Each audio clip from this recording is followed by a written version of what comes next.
Hey friends, this is Life Coach Rich. Hey, coming to you today to talk about another chapter in a great book here, talking about some leadership principles. This is about choosing the right people, the principle of fairness. George C. Marshall, general over the armies in World War II, Marshall demanded that merit be given primary consideration in selecting leaders. That's something we need to make sure that we do. It doesn't matter who the person is. There's certain voices in our United States that say that it shouldn't be by merit. It shouldn't be by their qualifications. Well, then you're going to have bad leaders. So if you want to have bad leaders in places, get unqualified leaders and put them in place. They'll lead. They won't lead well. They won't know what they're doing. Because they don't have the merit to do it. And it's just simple. You want to have qualified people around you. Here's some other quotes. Marshall understood that talented people could only perform to their full potential if he delegated authority to them and then supported them when they exercised that authority. So he had their back. Hey, I'm putting you in this position. You've got these responsibilities. Take care of it. Solve problems. Go for it. Let me know how I can help you.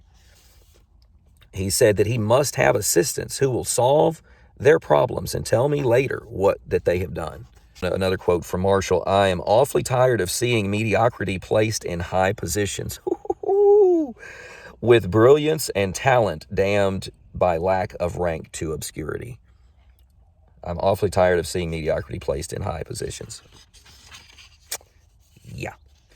So we need to make sure that we're not mediocre. We need to make sure that we are great leaders. We can develop ourselves, put ourselves in positions so that we can handle the responsibilities when they come our way. There's another last thing. One hallmark of effective leadership is simply supporting the people to whom the task of getting the job done has been delegated. That's a great perspective. And then it's really our job to support the people that are actually doing the work. Just because you're sitting in the office, if you're not hands-on doing the work, if you're just more of an administrator, then you've got to get the resources available to the people that are doing the work. I don't care what it is. Let's say it's lawn care. And so we only have one mower, but we need three. How come you only have one mower? How come you haven't gotten three? Maybe they're needing more planning to get that. We keep breaking shovels. Okay, well, we need to get shovels with better handles on them for the landscaping needs, or something like that. So you have to give the people support, and part of that is the resources appropriate to do their job.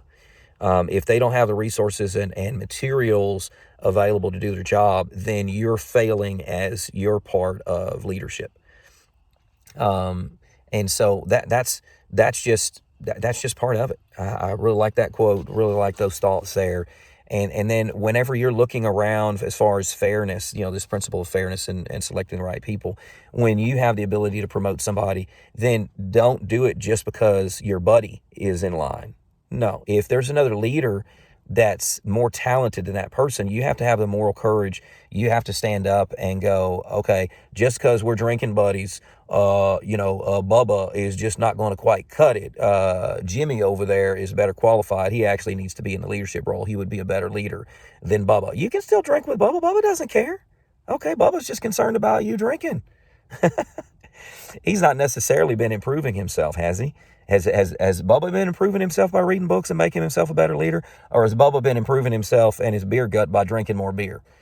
Maybe that's what he's been doing. Okay, so, don't worry about it. You pick the right people. You pick the right people that earn it, that deserve it by merit to be promoted. And that's how you can make your company better. And that's how you are showing that you're a great leader. And as you're continuing to be a great leader, hey, we need to continue improving together, people. This is Life Coach Rich. Thanks for watching, and we'll see you next time.